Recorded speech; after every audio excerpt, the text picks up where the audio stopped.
पुणी श्रीमयी मिश्र बाण मारी बीजेडी नेता मानू कड़ा समालोचना कर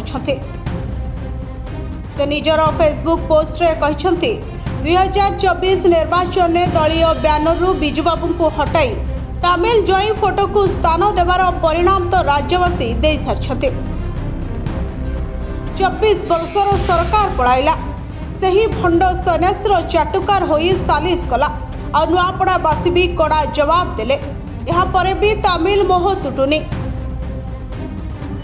श्रीमयी मिश्र फेसबुक पोस्ट रे लिखिछंती जाति नंदी घोष चलिबो कि भाई स्वार्थ को सारथी कले टाणे किरे गाड़ी दानार तोपड़ा घोड़ा मुखे बंधा हेले जो नेता माने दिने बिजू पट्टनायक आदर्श ने अनुप्राणित बोली दाबी करुथिले आज बिजू बाबू समय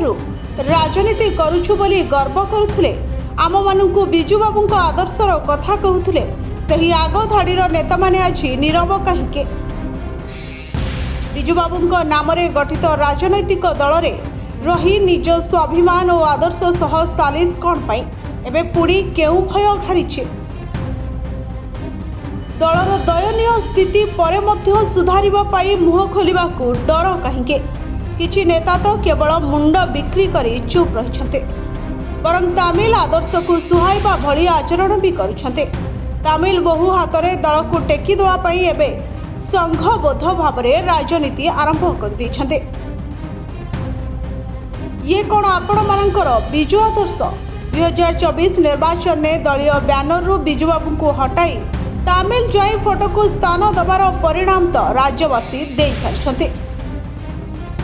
24 वर्षर सरकार पड़ाइला तथापि चेता पशिला नहीं सही भंड सन्यासर चाटुकार होई सालिश कले एवं नुआपड़ारे हारी गले। ब्यूरो रिपोर्ट जनता टीवी।